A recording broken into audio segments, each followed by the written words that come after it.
What is going on, guys? Welcome back to another Ranger Central post-game show. Today, we are going to be talking about Game 52 of the regular season, where the Rangers beat the Chicago Blackhawks 4-3 in overtime. And I actually do have a guest joining me today, as we have a Blackhawks fan joining. He's cool. We got Nick from Windy City Hockey, which I can't imagine you're happy with the way that one ended. But believe me, Who am I'm not happy with the game either. That game was probably the worst officiated game I have ever seen. Yeah, I'm shocked they didn't call that penalty there at the end, going or at the end in overtime.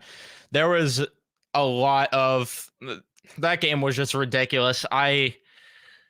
I'm not happy either. I'm not happy either, even though the Rangers got the W, because they looked horrible. They straight up looked horrible. Like I don't even know what to say. And I owe you an apology, Nick, because Eric Gustafson, you called him a fraud. The dude looked like a clown out there tonight. The dude looked horrible. Usually players who have fish bowls on are usually pretty solid, but holy crap, he looked bad today. Yeah, he looked bad. Schneider looked bad next to him. That shutdown line that the Rangers supposedly have didn't look good. And the other issue too is that I don't understand what Laviolette was doing juggling the lineup there. You're only up by 2 goals. I get that you're playing the Hawks, but what are you doing juggling the lines there? I don't get it. But I mean, the Hawks, they made it very competitive. Like that second period, I am shocked the Hawks didn't come out on top of that one. The Hawks played such a good second period. Second period of play, the Blackhawks are usually terrible at it. It's usually their worst period of play, so that one didn't. Same with the Rangers. But third period of play, I've never seen the Blackhawks play that well. That was one of their best periods of play all season. Yeah, they were showing it on the broadcast here that you guys have like a negative 33 goal differential or something in third periods or whatever it was. And yeah, once they showed that, I was like, this is not going to go well. And with the way the second period went, to me, I wasn't shocked with the way the third period went with the Hawks tying up the game. I was shocked that the Rangers ended up winning it, though, in overtime, especially as Zibanejad scoring, who has just been refusing to shoot the puck. I would have ranted about him tonight if he didn't get the overtime winner, but he got the overtime winner. Yeah. He got the overtime winner, so at least I could feel a little bit happy about that. But for the Blackhawks side of things, it was one of the most ugliest ways to see a team lose when coming back late in a game the way they did.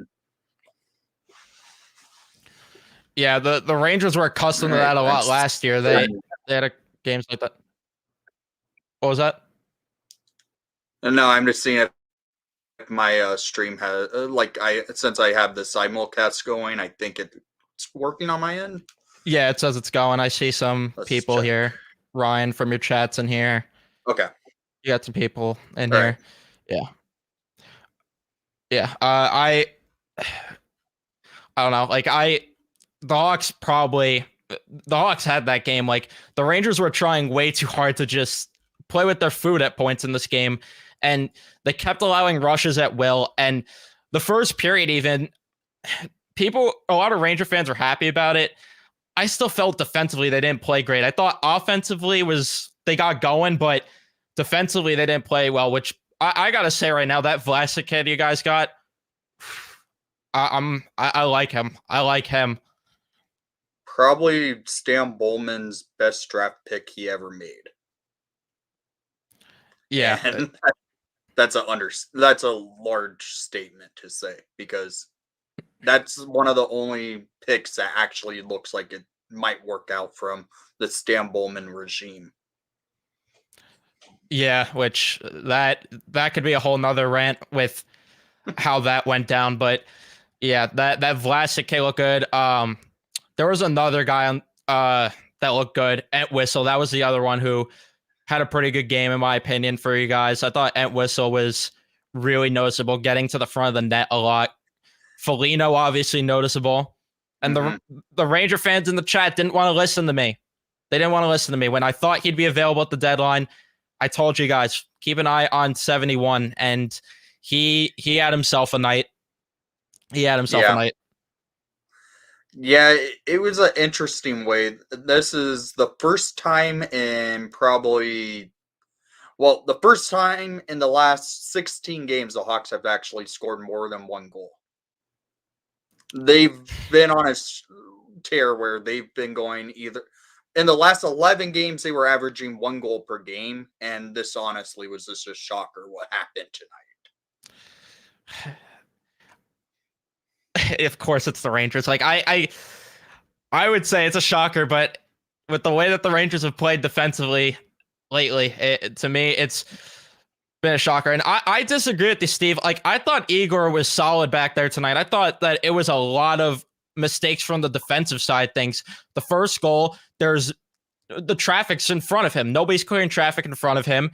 And then you have on the second Blackhawks goal, you have Foligno just parked right in front. Eric Gustafsson's just having a picnic with him instead of playing defense. And on the third goal, Keandre Miller's got to tie up Dickinson there. Yeah, it's just Sturkin played great tonight. He was reading plays well. That you really can't fault Sir Sturkin on any of those goals against, because the screen from whistle from the Vlasic goal, the go to a doorstep usually leads to a goal for any player, and that was what happened for Foligno. And then a point shot from Jones and it goes off the stick of Dickinson. It's hard to go after those redirections. Yeah, like I think people in the chat might be forgetting some of the big saves he had. He had that one big save late in the third period, which I thought was going to be the game saving play there, but didn't end up mattering. There was a couple rush chances they stopped. Igor was solid. He was far from the issue. Yeah, it was the Tyler Johnson shot that he read well. That was the one he stopped in that third period. And I thought that was going to be what saved the game. And I mean, you could argue it did, because then we're talking about a 4-3 loss in regulation here for the Rangers. So you could argue that saved the game. I thought Igor kept them in the game more than it should have been. Mrazek, too. He made a couple big stops early when the Rangers were pressing, because the Rangers had a couple quality chances early, and Mrazek kept them in, but his rebound control was a little off at points. I wanted the Rangers to pounce on that a bit. Yeah. Didn't happen. That was probably Mrazek's worst game in a while, I would say. His rebound control looked really shaky tonight. He wasn't reading the play as well as he has this all season, really. So I would say this was probably Mrazek's one of his worst games of the year, but he still played solid enough to get the Hawks a point on the night. I mean, I didn't think he was that bad. Even like you look at the second goal in particular, like, Kachuk, his skate blade ends up coming off. That they have to be forced for a terrible line change. Oh yeah. The first goal, definitely his fault more so. He should probably be more in position and be ready to come across to stop Lafreniere's goal there. But even then, that much of an east-west play shouldn't have been wide open for that to happen. And the third goal, I mean, the third goal he should have had to. Like, that was a muffin on net, and then it just led to a rebound, which the Rangers didn't do all night either. Like, I've been harping on them to crash the net. They did not crash the net enough either, but still get the win. Get the win. Kreider goal summed up the Blackhawks season in a nutshell, just with how everything wrong goes for this Blackhawks team by Kachuk losing his skate blades. They tried to help him off the ice, and the puck comes into the defensive zone and leads to a goal against it. It seems like something like that happens each game with this Blackhawks team. Yeah, it pretty much, this game summed up how both teams' seasons have gone.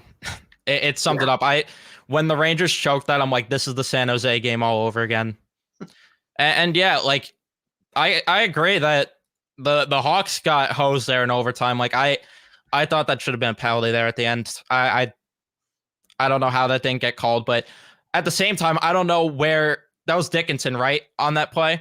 That was Dickinson, yeah. Yeah, I don't know where he was on the back check. They had a lot of time there to set that play up, but I don't know. Well, it looked like the fact that he was still down on the ice, and he got hurt there. It might have been. I don't know exactly.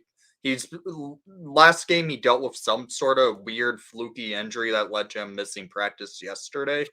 So I hope nothing happened that led to an injury to Dickinson, because he's the only Blackhawk this season to play all games on the roster. And he's been unbelievable this year. Yeah, he's been great this year. Don't worry, Nick. The Hawks will probably win another 3 cups before the Rangers win 1. Yeah, I mean, it ain't easy out here. It ain't easy. And yeah, that's another thing. If Bedard was out there, I'm having a hard time imagining the Rangers get 2 points. Like, yeah, that was one where they easily could have, because the Hawks on their power play were visibly like that could have went differently if Bedard was out there. And the Rangers power play, could they allow declining penalties in hockey? Because holy crap, I'm tired of watching this power play. Tired of it. I would say this has been like the best the PK for the Blackhawks have been in recent years, because right now they are at a click of 90% on the PK since January 1 of this season. So the Hawks PK right now is one of the better in the league at this point. In like from New Year's Day to today, the Hawks PKs has been causing a lot of teams issues when it comes to playing power play. Yeah, I think it would both win the play there, because the Rangers, I think, are 0 for their last 13 on the power play. I counted it out on one of them. For everybody watching, I counted out a total of, it was in the second period, I think.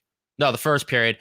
On the Rangers power play, there was 27 passes before they got a shot on goal. 27 passes.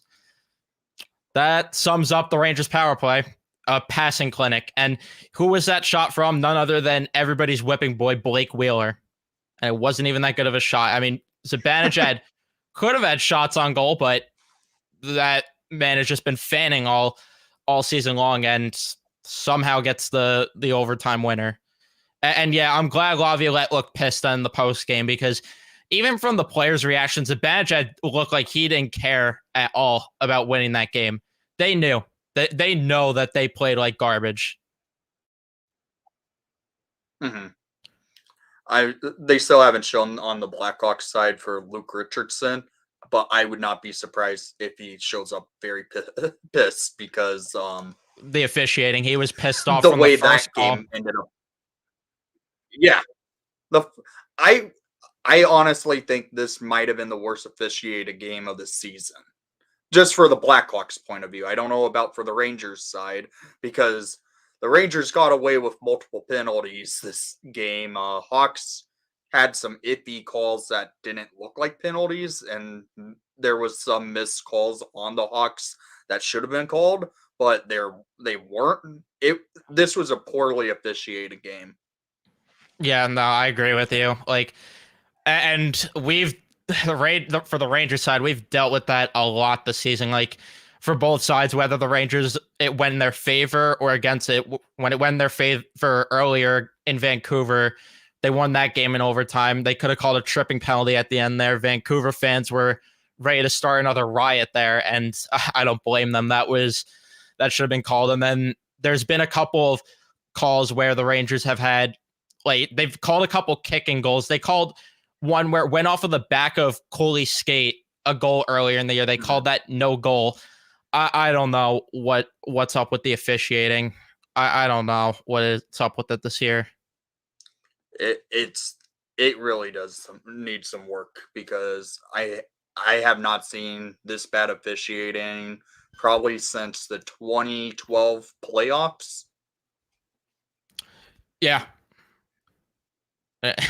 Nick, we're gonna start with you on this. Do you want them to trap Celebrini? Yeah, gonna give him the layup experience. Yeah, no, he actually wants them to. He wants them to get someone else. He wants Talon Boyko traded to them for that first overall pick. I would like Celebrini in Chicago, but if the Hawks don't end up getting the first overall pick, I get it. We're the worst team in the NHL, but I'm saying it. We're not going to draft first overall right now. just the way the draft lottery is. Last year we were third worst in the NHL, had to move up to end up drafting Connor Bedard. So this year, I don't count on us winning the draft lottery. If we do, I will love it. But if we don't get Celebrini, I want Lindstrom. That's an interesting one. I was gonna say that Demidov's like the consolation prize, I think, right now, but I'm not sure. I have to keep up with some of the boards. His style of play, I don't think the Hawks need, because he's another short forward. The Hawks could use a forward with size. That's why I would love to see Lindstrom come to Chicago. That's fair too, and he's probably going to be closer to ready in terms of coming into the lineup, because usually the Russian players take a bit longer there. And yeah, the NHL does need to fix the officiating. There's way too much gray area with a lot of the rules, and it's just beyond infuriating. Like between the kicking goals nonstop, and then you just have blatant things that just aren't called enough because there's so much gray area with that. Yeah. Who were the officials tonight? That's a good question. I'm going to check.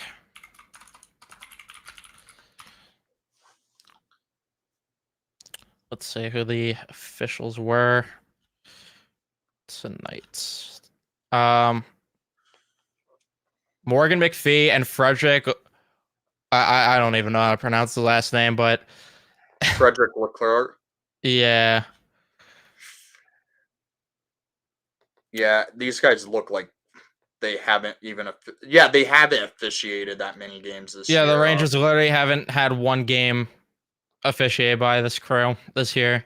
Yeah, I've never even heard of these guys until just now. Yeah, one of them has only officiated 23 games all season. What a crew. Yep. What a crew the NHL is providing for these teams. Unbelievable. And we'll see them in the playoffs, I'm sure. Probably. They'll be in the conference finals. The problem with the power play, even though it's fourth ranked in the NHL, and this is what it's been for many years, the Rangers do not have the ability to create rebound goals. Yeah, I mean, I like how Fox was being more of a shooting threat tonight, and I thought Fox actually played a better game than we've seen him play as of lately, especially the first period. I was really happy with his performance. I thought it tailed off as the game went along, but that's what I liked about the first power play. Like, Fox was at least firing pucks on net, and it maybe had create some opportunities, but they don't get rebound goals in general. Like that's been my gripe. And I think it was the Empty Netters podcast where I saw a clip from them earlier. Bobby Ryan was on it. He was saying the same exact thing. It's noticeable. They don't get the rebound goals. Mm-hmm.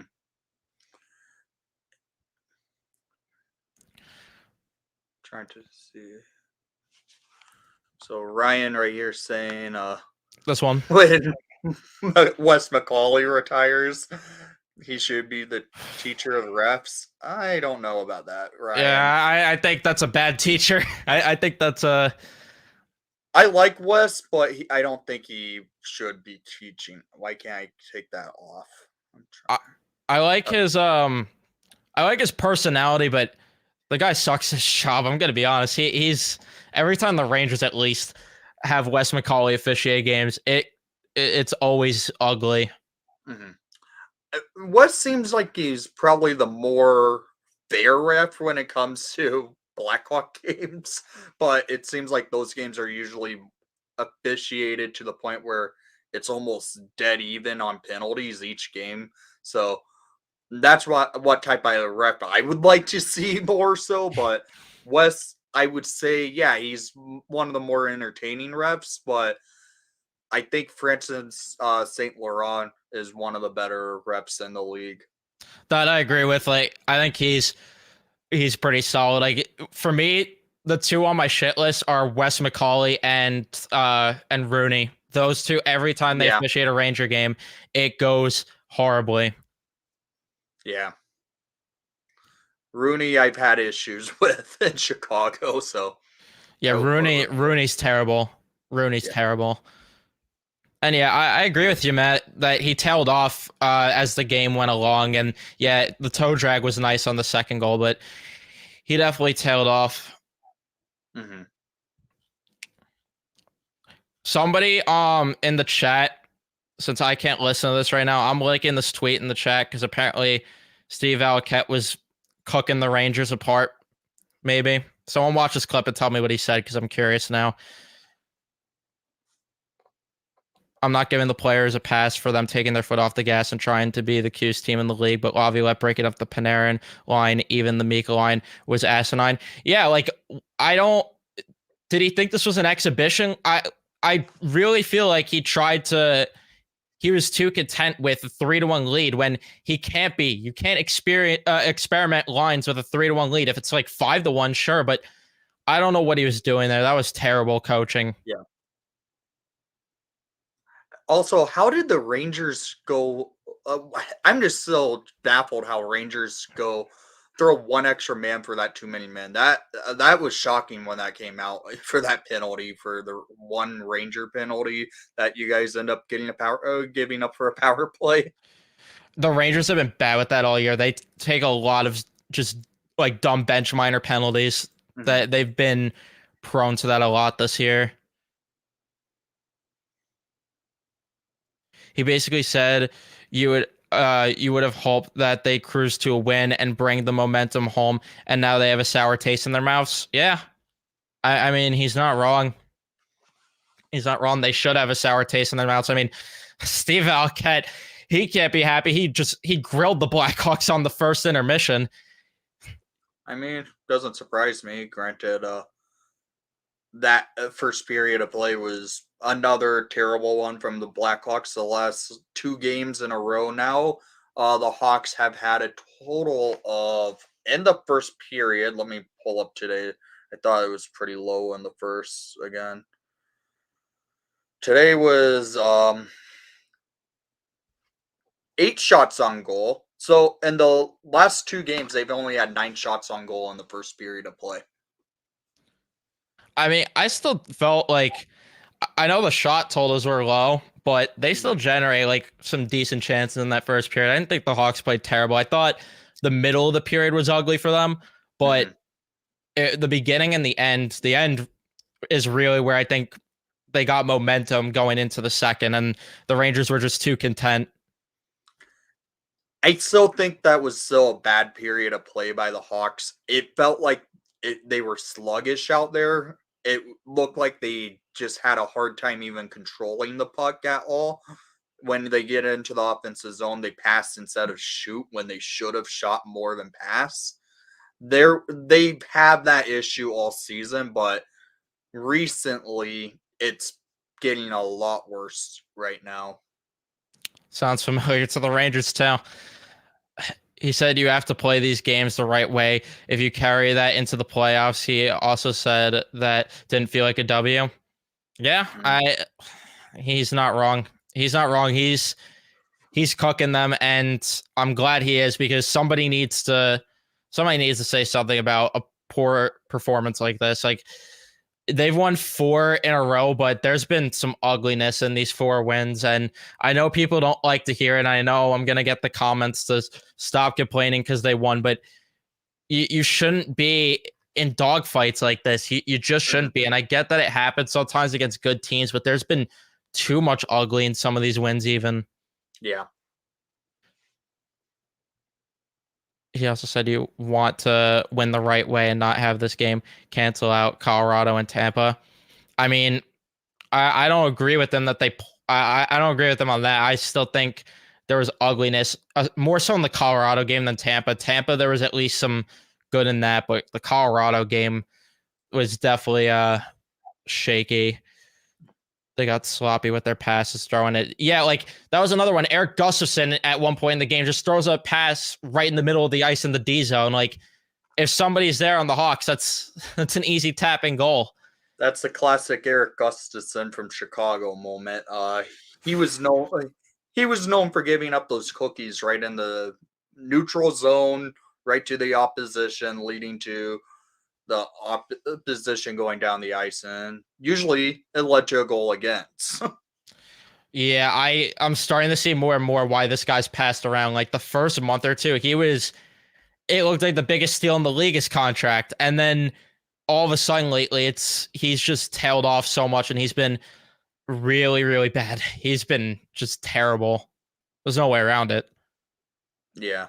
it Gustafson in Chicago, he was called the Gus Bus because not just because of people hopped on a ride when he was put 60 points up on a season.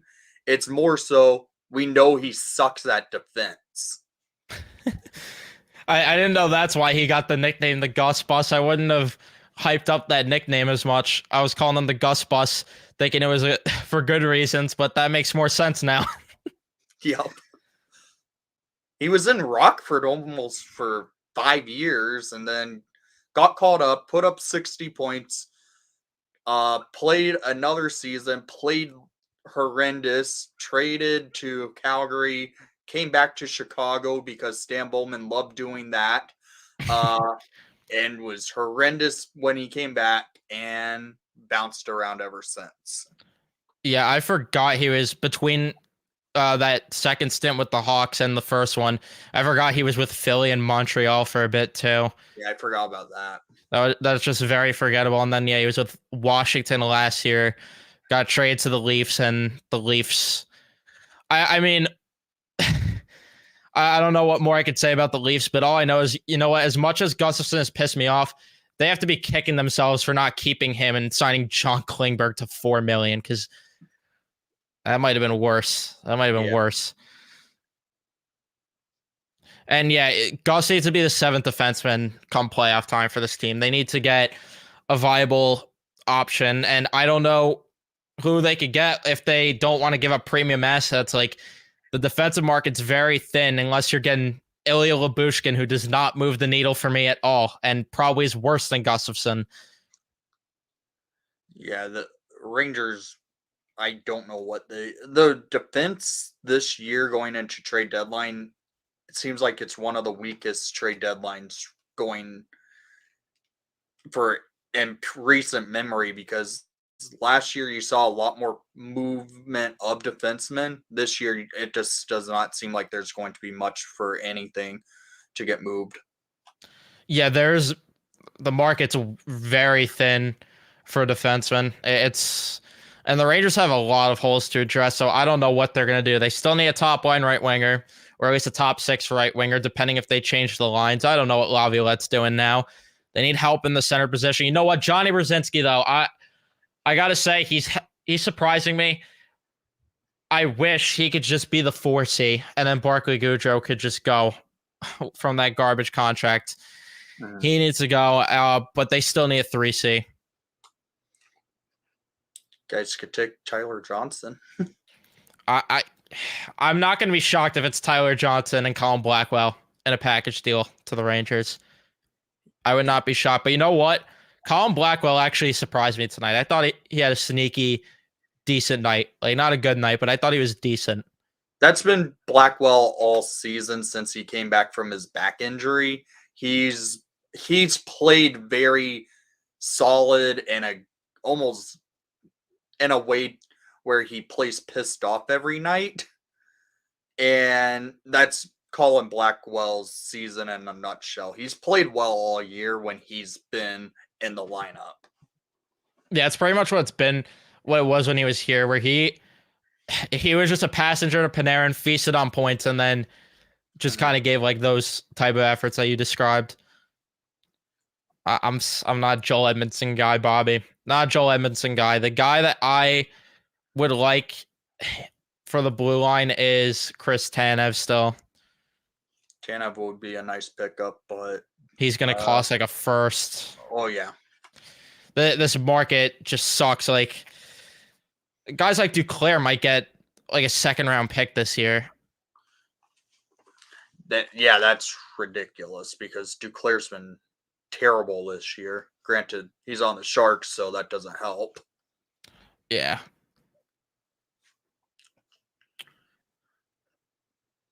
Yeah, right now the Hawks really don't have anyone that might get moved other than Tyler Johnson. Yeah, and then Blackwell maybe too.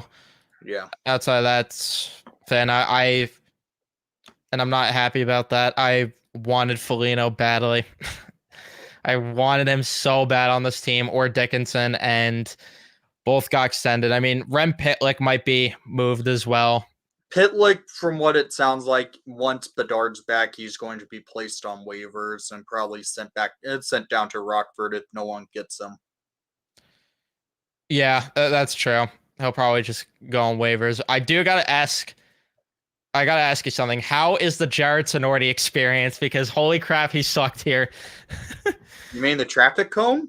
Oh yeah. Oh yeah. Yep. It's pretty much the same as in New York, other than he plays more than what he did in New York. Yeah. But tonight he was not in the lineup because of some lower body injury, so that's not surprising because Tenorti got into a fight the other night, and also he's been injured a lot since coming to Chicago. That might have been a blessing in disguise for the Hawks tonight, because Yeah, that we he sucks. we replaced him with our 6'8", number 46 Louis Crevier on the defense tonight. So, and Crevier played pretty well, I felt like. Yeah, no, I mean, he definitely played better than Tenorti would have. I see he's a minus 19 on the year with 40 pims. That sounds about right with Jared Tenorti. Yeah, I would say this. A lot of Hawks fans from different outlets, like on YouTube, like I've been in live chats and everyone hates hates when Jared Tenorti's in the lineup because we know he's going to be a liability out there. Yeah, that's how it was here. It was 7 games here. It was the worst 7 games of my life. It was the worst 7 games of my life. Yeah, him and Patrick Nemeth on a pair might have been the worst defensive pair I've watched, and I've somehow watched the Rangers go through a rebuild or rebuild, I guess. But I watched them go through a mini rebuild, and Tenorti and Nemeth are still the worst defensive pair I've seen. The slowest defensive pair I've ever seen, too. Oddly enough, I thought Nikita Zaitsev was going to be worse than having Tenorti, but Zaitsev this year has actually been a useful defenseman when he's been healthy. Yeah, that's it. Jared Tenorti is just, he's another level of bad. He's another level of bad. He's the guy who probably should be in the AHL. Yeah, he shouldn't be any more than an AHL defenseman. I don't know. He has to be one of the worst players to have almost 200 career games played. Like, I don't understand how he has that many games played. I could tell you why he gets his playing time in Chicago. It's mainly because Luke Richardson really likes him, and I feel like he sees a lot of himself in Tenorti. Moved around, played the similar style of defense when Richardson was in the NHL. I think that's one reason. So I feel bad for Tenorti. He's a good guy. He just isn't Oh yeah, the best on ice. yeah. It's not anything against him as a person, but yeah, on the ice, he's a liability. him and Nemeth. Watching those two together was something else. Like, he got games for like good Montreal Canadiens teams too. Like, how? And you know what? Gerard Gallant was behind the bench as an assistant coach there. Now it makes sense why the Rangers got the guy. It wasn't just Tom Wilson after all. Gerard Gallant loved his guys. Mm-hmm. And yeah, you know what? Remembering those two is easing the pain a bit of tonight. You're right. Remembering those two together. And then we had Justin Braun too. For that game against the Devils will live in my memory forever in 2021-22. Braun and Nemeth. Luke Richardson's disrespecting himself. I mean, I will say by what I mean by Richardson sees a lot of himself in Tenorti. Tenorti fights, Tenorti hits, and that's about it. Yeah. But Richardson actually was a good defenseman in the NHL, played well over 1,000 games, if I'm not mistaken. And he fought, and just he was one of those kind of guys that worked well when he was in the league. Tenorti, he plays a similar style, but he's just can be a liability on ice. Yeah, yeah, he's Here's more than a something for liability. you. I could tell you this: Tenorti actually has worn a letter in the NHL, and that happened last year after the trade deadline. No, he didn't. They Yep, gave him a letter. Jared Tenorti wore the A in Chicago for a few games last year. That is the most Ranger thing to ever happen. I'm surprised Yeah, Gerard Gallant never gave him a letter. post the Patrick Kane trade, players who wore the A in Chicago: Tyler Johnson, Jared Tenorti, Connor Murphy, and Steph Jones. Jeez, Jared Tenorti. Like, that's Uh, ridiculous. At least this year, we kind of figured out the The A leadership group a bit, situation, yeah. having Connor Murphy, Nick Foligno, Steph Jones, and now Jason Dickinson. Because at the beginning of the year, it was Corey Perry wearing the A. Yeah, well, we Yeah. know what happened with Perry. He got kicked out of the team. So now it's like Dickinson, Foligno, Jones, Murphy, and a few games with Colin Blackwell, and a few games with Philip Kurashev. Yeah, why not just test out who uh who could be a leader? I'm curious to see who's gonna end up being the captain down the road. I'd imagine it's gonna be Bedard, but we'll see. It should be Connor Bedard, but I would not be surprised the Hawks end up naming Nick Foligno the captain for the That's it. next few years. That's who I'd give the captaincy to. He's done it before too. Yeah. He's turned into the true unofficial de facto captain in Chicago. So it would not surprise me if Foligno ends up getting the C next year. Yeah, he should. He absolutely should. Bobby, I agree with you. Mikla is one that got away. Another one they let get away. Ty Emberson, who is having a better year than Brain Schneider and Eric Gustafson. They let him get away. Patrick Kane, they let him get away. Good asset management. Pavel Buchnevich, they let him get away way too easily. We won't talk about That that. was a terrible trade. I was really upset when I saw that trade happen because Yeah, that. I did not want to play Buchnevich 4 times a year. Well, at least he got away from Sammy Blay for a bit, because Yeah, that. at What a least, but now threat! he's back. I'm jealous of those banners behind you, Nick. So am I. I hope I get to experience that one day. Which cup run was your favorite as well? Good question. Favorite cup run? Oh, that's a good question. I would say 2015.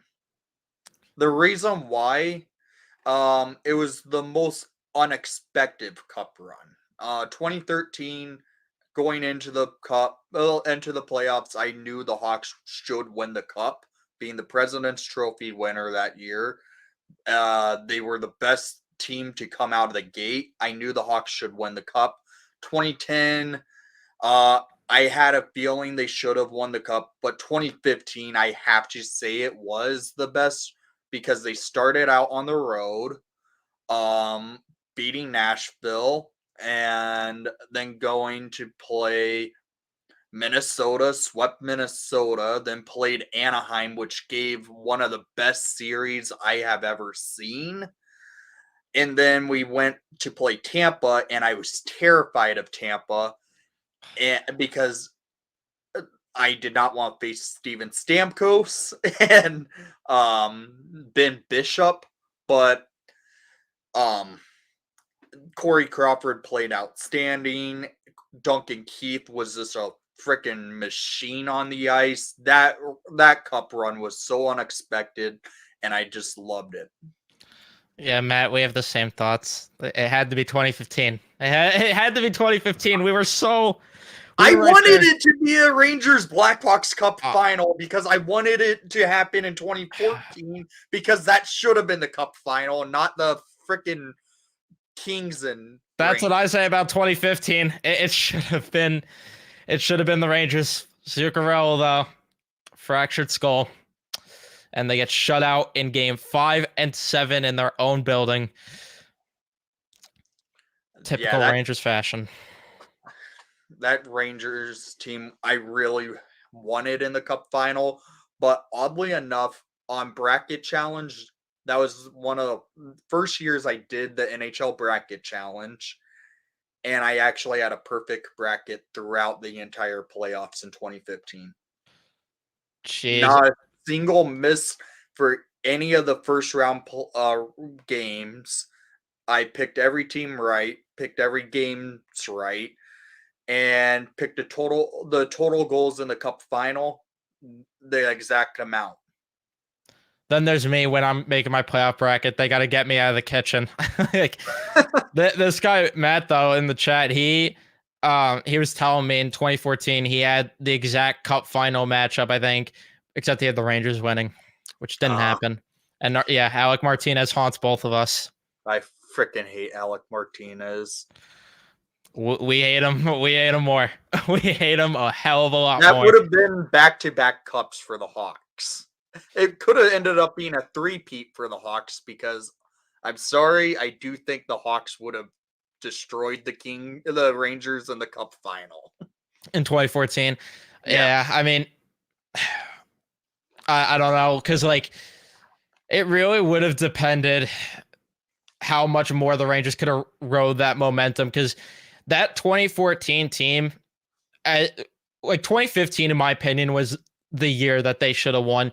2012, I thought, was behind it, and then 2014, oddly enough, even though they made it, was like third on my list because I felt they were just riding so much more on momentum than anything because of the thing with St. Louis' mother passing away. I thought they were just riding momentum there, and that was kind of just magic willing them that far more than anything. But 2015, in terms of team wise, could have been. And I don't know. In my imagination, yes, because I want in my books, I want in my imagination a Stanley Cup. I want one in my imagination at the very least. Yeah, it would be hard to say, but it could have led to a chance of a true three-peat in the NHL if the Hawks won 24. If the Hawks beat LA, then went on to beat the Rangers, and then the following year they went back to the Cup, beat Tampa, it would have been a true three-peat in the NHL, which hasn't happened since the Islanders. Yeah, since the Islanders, yeah, when they had their dynasty. For me, though, to answer this again, like I would say the opposite could happen. Like in 2014, I think the Hawks would have beat the Rangers. If they met up in 2015 for a rematch, I think maybe it would have went the other way around. But it is hard to predict too, because if a Cup Finals matchup happens back-to-back years, things could go very differently than you think. Usually those Cup final rematches for back-to-back years have gone where, I mean, Pittsburgh, Detroit, it went Detroit in 08 and Pittsburgh in 09. The Oilers and Islanders won the first one and the Oilers won the next one. There's been a couple rematch Cup finals in the back-to-back seasons. Yeah, and usually it goes. Yeah. Yeah, and your favorite Hawks team was 2010 minus the allegations that came out after. For me, I thought that 2013 team was the Hawks' best team in terms of the three cups. That was the best roster ever assembled in Chicago history. Yeah, I agree with that. That roster was untouchable. 2015, you had holes on the roster. You had players like Kimmo Timonen, really broken down Micro Roosevelt, Brad Richards on the team. Hey, he had that. Antoine Vermette. Yeah, I was gonna say trade legend Antoine Vermette. You know what though? Yeah. Richards had that nice pass to Kane for that dagger. Yeah, that is true. But Richards that entire season, he was not good. But I he believe came it. up big in Game 6 versus Tampa. Can't wait for the new dynasty to start in Chicago. We're still probably 3 years out from the playoffs, Ryan. You could say that, Ryan, and then, you know, us Ranger fans sitting here crying our sorrows, just begging for scraps. We're begging for one. The banner I got behind me is all old years. 1 in 80 years or 90 years, whatever it is. 94 that I wasn't alive on for. that thing. Yeah, it's every year. It's 28, 33, 40, and 94. I still need to get the first 3 cups for the Hawks from 34, 38, and 61 for the banners. I found them. I just haven't pulled the trigger on it quite yet. Yeah, I would definitely get those. That'll look good with the rest there. Mm-hmm. I honestly think Chris Drury and company need to make a hard decision this summer. I just don't see this core being the core to bring the Rangers to the promised land. I am with you, NYR for life. Maybe with you. Stop having multiple, like 6 alternate captains on the team. Oh yeah, like the fact that you get it more than Ranger fans do is what's funny to me. I got Ranger fans all the time in the comments mad at me because why are you complaining they have 6 alternates? It just shows you don't have a leader. Yeah. That's all it does. It just shows you don't have a leader. If you're in Chicago, we don't like Trouba for multiple reasons, but we all think he's one of the most questionable captains in the league because you guys end up having 6 other alternate captains on the team. Yeah, we don't like him either.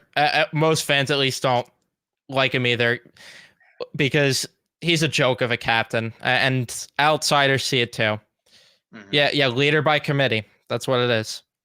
Ryan, for your question about the Palace Grill, I hope George does okay because the Palace Grill is a Chicago Blackhawk hotspot, and seeing that burn get caught on fire last night, it was sad to see because I love stopping by the Palace to get food when I come into Chicago before a game. Talk to George, the owner. I hope soon we see it get rebuilt really nice because it's been around for well over 85 years at this point. My grandmother ate at the Palace Grill when she was my age. She ate in the Palace Grill. I hope to see come back soon because it's an iconic restaurant, and I hope the Hawks do something and try and help out George and with the rebuild. Yeah, hopefully. I saw that on your timeline. That's sad to hear. I was actually planning on going to the Palace Grill on Tuesday when I went up to Chicago for the Blackhawks Canuck game. But that can't happen. I might stop by and just take a look and see how bad the damage is. Yeah, hopefully that could be helped out though. Yeah. The Hawks have a great number of young talents coming through. They will dominate again. Frank Nazar looked good in the World Juniors. The kid could dish the puck. Yeah. And I still think Oliver Moore.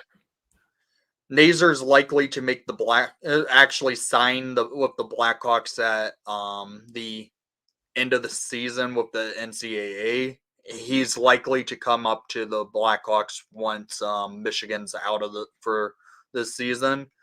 And Oliver Moore, if he wants to sign his ELC next year, he can. I would be okay with it because he brings speed that this team does not have. They have a lot of young core players that are getting built. I would love to see it. Yeah, Oliver Moore. He didn't have the sexy World Junior tournament, but I still think he'll be a very good player. the coach for the US was really Wasn't even playing him a lot too. Yeah. yeah. I was upset to see that, but he was the youngest player on Team USA this year. Yeah, he'll probably get more if he goes next year. He'll probably get more playing time. And yeah, you're right, Steven. When 33% of your players wear leather, does not matter.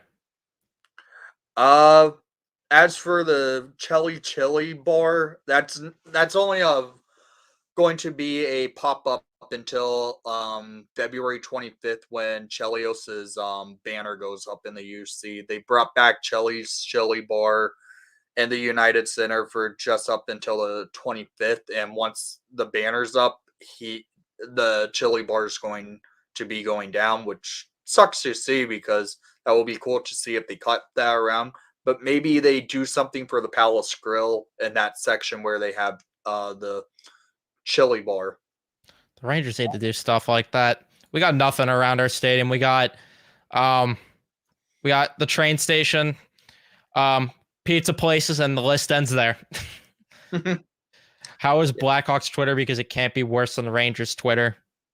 Hawks Twitter, I feel like we understand that we're in a rebuild. So whenever if right now, if we win a game, we kind of go into chats and say you just lost to an AHL roster, which basically is true. But I think we understand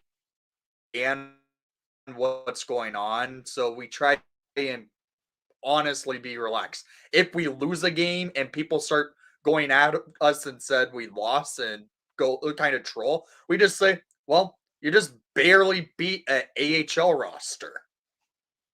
So Hawks Twitter, we kind of joke around at this point because it's basically we know our team sucks. As for the question on, I saw earlier where Matt was asking, I went about the do you pay to use the bathrooms in the UC? That's just a running joke we No. have because that's just a running joke we have because Dolan just is he charges us an absurd amount of money just to get in the building or anything. So we joke that Okay. you got to pay to use the bathroom there. Okay, I was like, wait, do you guys have to pay for the bathroom in Madison Square Garden?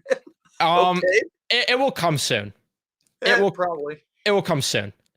Chase cards don't exist in Chicago. Yeah, you guys don't got the Chase ads all over the place. Yeah. No, we really don't. With us, it's everywhere. You walk into the building, Chase. You look at the Oh, bridge, Chase. You look at the jumbotron, Chase. Everything's Chase. yeah, in the UC, it's you have the Lexus Lounge, which is the 200 level. You have the American Express entrance, which if you have a Amex card, you could get in early to the game.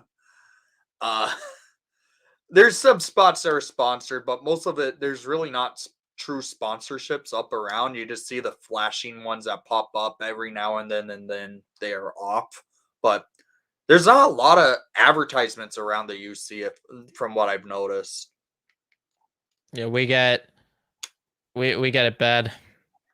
Couldn't top dollar bill on televising home games. Yeah, that's true. The dollar bill era was terrible for the Hawks. And Ryan, yeah, I could if Bill Warts was still the owner of the Blackhawks, yeah, he probably at this point would have been charging people to use the bathroom, and the Hawks still would not be on TV. I hope Dolan's forced to sell soon. I hope.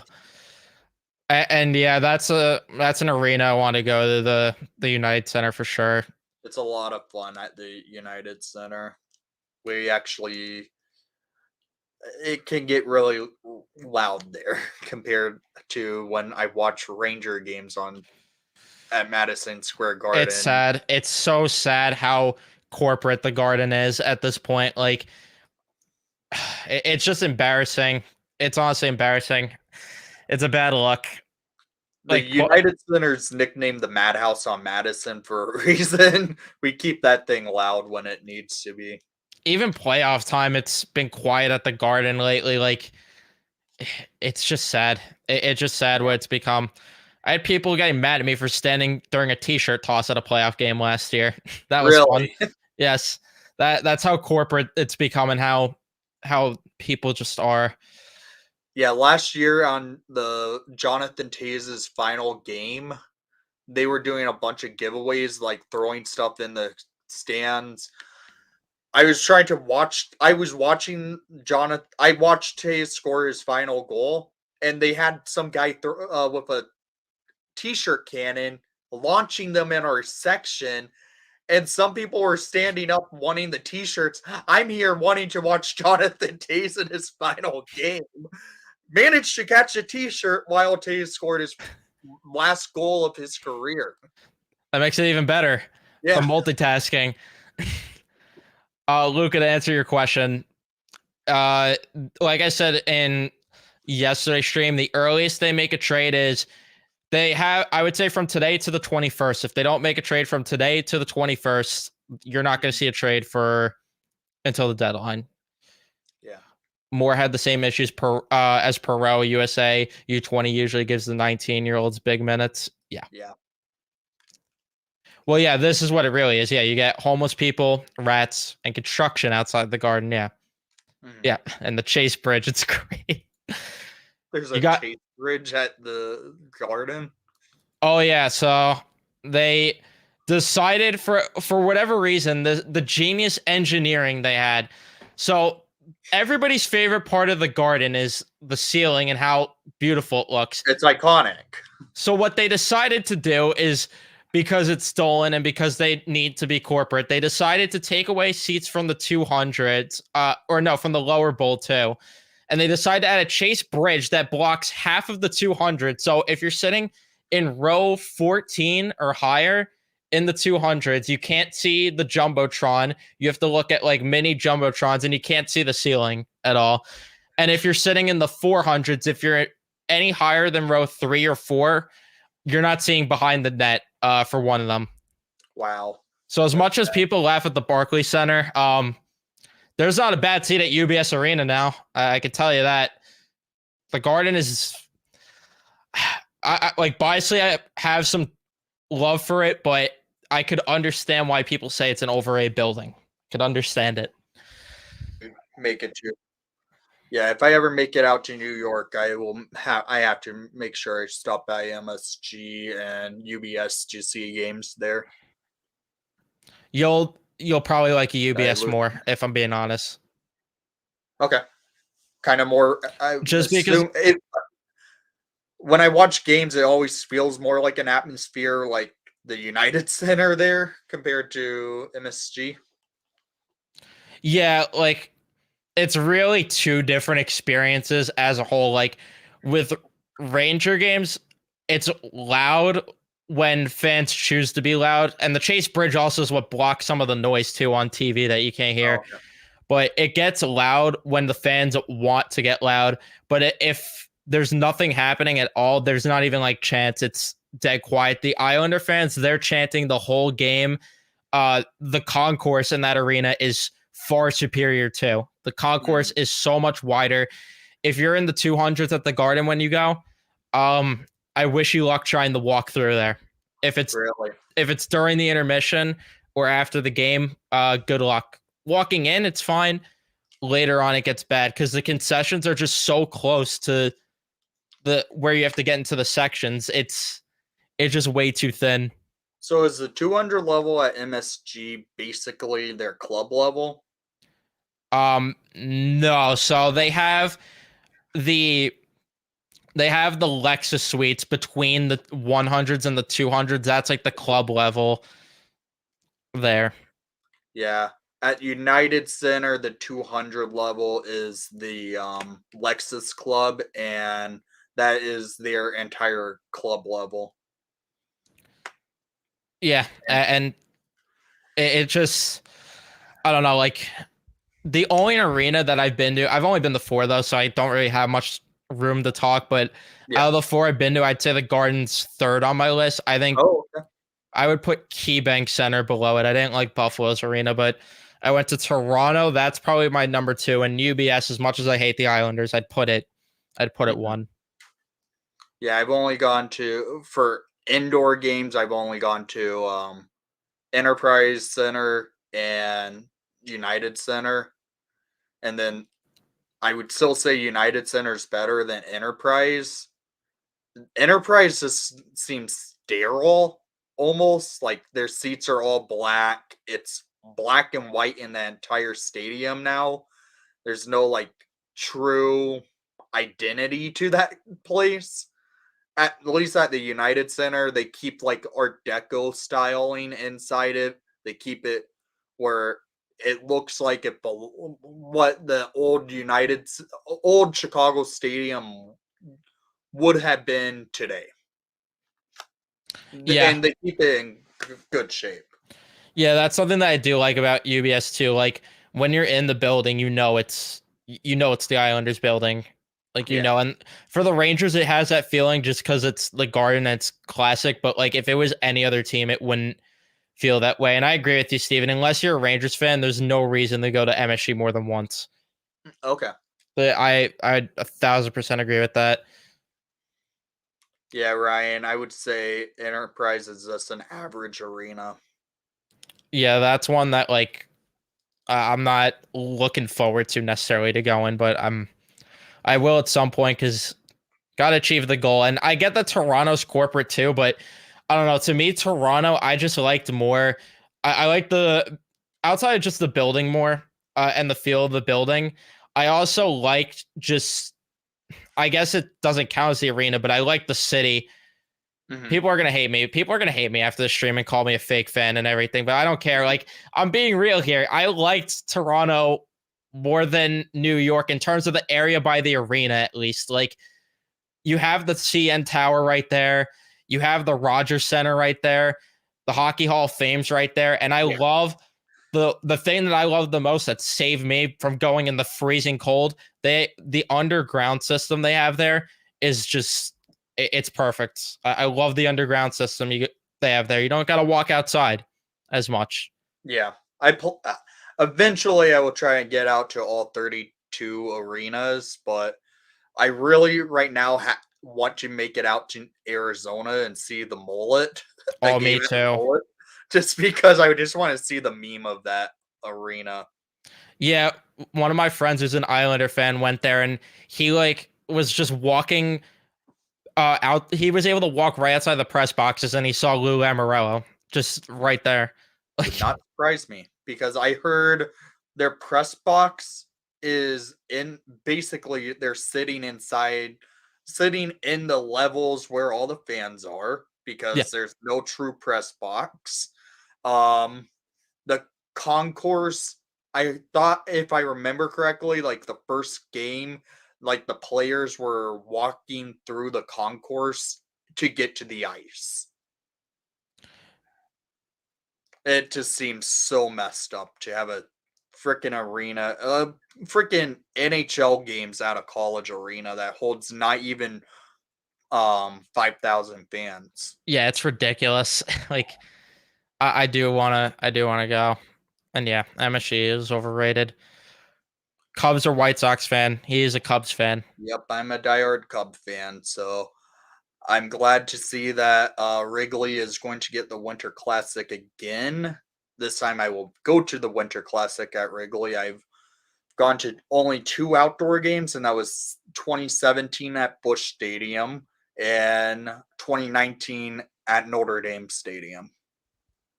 Yeah, I'm mad that I haven't gone to an outdoor game for the Rangers yet, but that will change now in 8 days. In 8 days from now today. So I'm glad that will Those change. Ranger Stadium Series jerseys are really nice. I'm actually was considering buying one myself. So much better than the third jerseys, like not even close. Yeah, that should, in my opinion, that Stadium Series jersey should have been the third jersey. The third jersey should have been the Stadium Series jersey.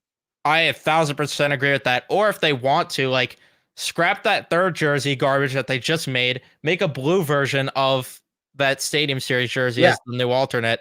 That would look or good too.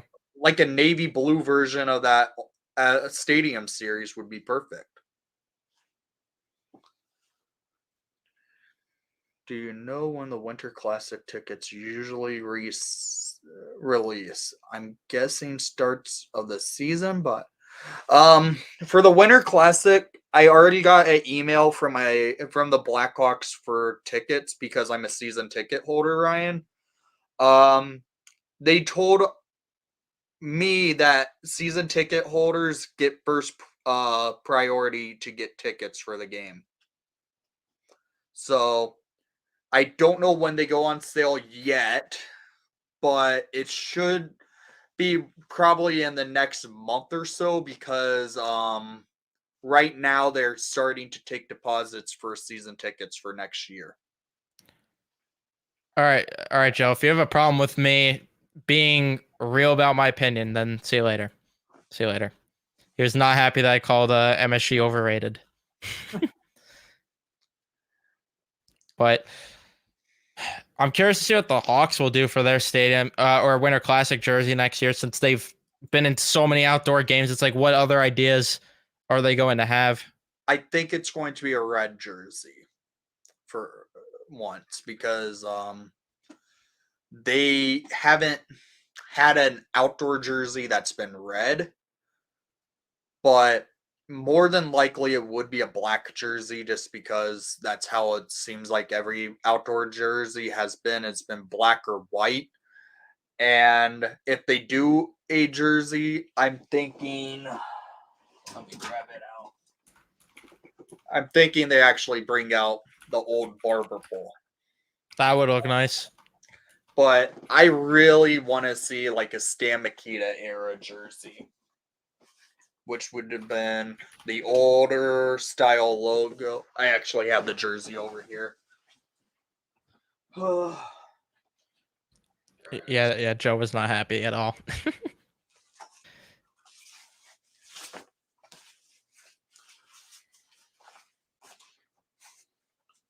Don't know why it's. Oh yeah, I watched this thing earlier, so it's inside out still. So something basically similar to what I'm wearing today, but more older logo. Tomahawks moved to the sleeve. Just a single layered white number. I think this would be a good winter classic for at Wrigley Field. Yeah, I like that one too. My favorite one is the one they wore at Wrigley Field the first time. Yeah, I love That that one, jersey. that one's a really nice one. That probably is my third favorite jersey of all time for the Blackhawks. Yeah, that's definitely up there. I know that's Patrick Sharp's favorite jersey he ever wore because he actually told me that when I got my '09 Winter Classic signed by him. He said this is actually the jersey, my favorite jersey I've ever got to wear in the NHL. Oh, hey, Rock. Alumni game would be great at Wrigley. I hope they do an alumni game. It seems like they haven't done an alumni game at the in the out for the outdoor games since 2017. I can't remember the last alumni games in the NHL. The Rangers did one recently against the Islanders. I would have loved for them to have done it outdoors. That would have made more sense when you put it when you say that, Yeah, Ryan R. That would have been cool if they did it outdoors and if they actually made it more accessible, even on a website to stream. Like, I don't understand why they can't do that. I don't yeah. know. I was really hoping the Winter Classic would have been against the Rangers or Montreal or Toronto because I wanted an original six matchup in it. Because if it was against the Rangers, I think it would have led to one of the best Winter Classic jersey matchups of all time. That I agree with. And I would have loved to see what the Rangers could have come up with for a Winter Classic again because their two Winter Classic jerseys are two of my favorite jerseys they've ever worn. Yeah, they've done good. I like the first one more definitely, Yeah. but Yeah, I still like both, and I would love it if they did ever match up a red and blue matchup against each other. Like neither team wears white, red and blue for both. And yeah, the NHL being smart and unique, that never happens. No. Yeah. Well, that's the NHL for you. They choose to bring back it to be the rematch of 2017, and I didn't want to see the St. Louis Blues once again for like the umpteenth time I've seen the Blackhawks play St. Louis. This will be the third time I've seen them up in Chicago to play each other, but I've seen the Blackhawks come to St. Louis every game. They come to St. Louis since I live closer to there.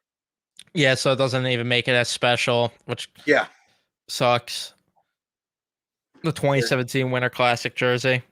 Yeah, the 2017 Winter Classic jersey was nice. It was basically the white version of this jersey. Yeah, that one was good. I like the Your guys' 2019 one too. 2012 jersey was beautiful. I love that thing. Yeah, for me, I agree with you, Matt, that nothing for me will top that 2012 Winter Classic jersey at all. Nothing at all. That one's really good. Do you have that one? Yes, I have that one. I don't Okay. have the 2018 one. I can't find it anywhere. I've been That one seems like it's a ghost. You can't find it at all. I've even looked for that 2018 Winter Classic. Yeah, I can't find it anywhere. It's so annoying. I've been hunting for it for so long. That and the Stadium Series jersey from 2014 are such hard finds, and if I do find them, they're like $600, which I I'm not actually gonna spend found the that much. 2014 Stadium Series if you want me to send you the link over. I will gladly take it if you have that. Yeah, because I found it the other day. I hope it's still available. It was going for 150 bucks. I mean, I'd gladly take the link there. Let me check if it's still available. Yeah, Rangers 2018 jersey. That's the one that I can't find it off. Anyone in the chat at all is selling a 2018 Winter Classic jersey, I will gladly buy it off of you.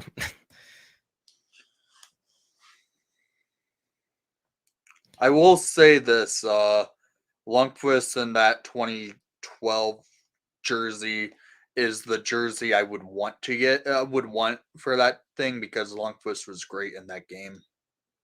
Yeah, I have a Gabrick one, but having a Lundqvist one would definitely be nice. But I took what I could get. I wasn't gonna be picky. Once I found a jersey available from the 2012 one, I picked it. That jersey sold. Ah, Yeah, it was a who was it? It was a Stoll. Yeah, it was a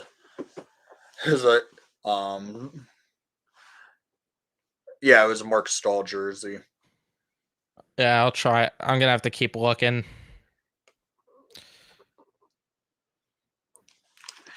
Never liked Rangers 2018 Winter Classic. Really? Didn't like the striping on the upper chest. Now the striping didn't run on the bottom of the waist. That's fair. Yeah. I liked I how they did the captaincies on that jersey. yeah, me too. That's that I was gonna say is like my favorite detail of that jersey. Yeah, if I got that jersey, I would want one with a captain's patch on it. So probably a McDonough jersey. Yeah, McDonald would be a good pick for that. Need to Who? buy 2012 Winter Classic and a Heritage jersey. Yeah. The Heritage jersey was that navy blue one with the cream on it, right? Yeah. It I was that used one. to own a Reebok Authentic of that one. That one I own because my grandparents got me when I was like 9 years old that jersey, thinking they got a youth small. It ended up being an adult small. It worked out Well, because now it fits me. yeah, I used to own a Hendrik Lundqvist of that Heritage jersey with like the 90th anniversary patch and the Oh, that NHL looks nice. 100 patch on it. I love that jersey, but one of my friends is a Ranger fan, and he offered me money for it that was worth taking him up on the deal, so I went ahead and sold it to him. He still owns that thing. Yeah, I can't blame you then for that. You got Booch and Zook 2018 Winter Classic jersey. I think you told me that, Matt, and I'm jealous because I can't find one anywhere. I just can't find it. It's virtually impossible. And like I said, if I find it, it's $600. Yeah. Good question. Who do we have for the Super Bowl? For me, I think the Niners win, but I want the Chiefs, but I really hate both teams if I'm being honest. So it's kind of a lose-lose for me. I'm going with the Chiefs to win. I will say this. I've probably watched one NFL game all year. So I'm thinking the Chiefs will win just because they're trying to repeat. Granted, the last time they tried to repeat, they lost. But I think Mahomes is the better, since Mahomes is better than Purdy. I think it will be a Mahomes type of game. Yeah, and I could see it too. The NFL wants it. I mean, it's getting more and more obvious the NFL scripted. It's getting more and more obvious. Yeah. But I think I'm going to wrap up the stream here. Okay. So thank you guys, everyone that tuned in and joined in. Leave a like if you haven't already. Subscribe if you haven't. Subscribe to Nick over at Windy City Hockey. I'll put the link to his channel in the chat right now, so you guys could sub to him, so you can keep up with Blackhawks content there and all other types of content. Nick, I appreciate you joining. Thank you, everybody that did tune in. Thanks for having me on. And thanks, guys, for hopping into the simulcast over on my channel. To make sure to give Evan a subscribe on the Rangers Central, just so we keep this thing going, because it was cool doing a collaboration for a review for once, instead of me talking about the same type of style each and every game, because this was a little bit more unique and a lot more fun, actually talking with someone who actually watches on the opposite side. Yeah, I definitely want to do more of this. It sucks that these teams only play twice a year, because I definitely want to do this type of content more. I'll have to find more people, and then they already played the Sharks twice, so I can't get twisted on. I don't know. Yeah. I'll have to figure that out. But thank you guys, everyone, again for tuning in, and I'll see you guys on my channel on Monday for the Calgary post game, unless there's a trade that happens. So see you guys then.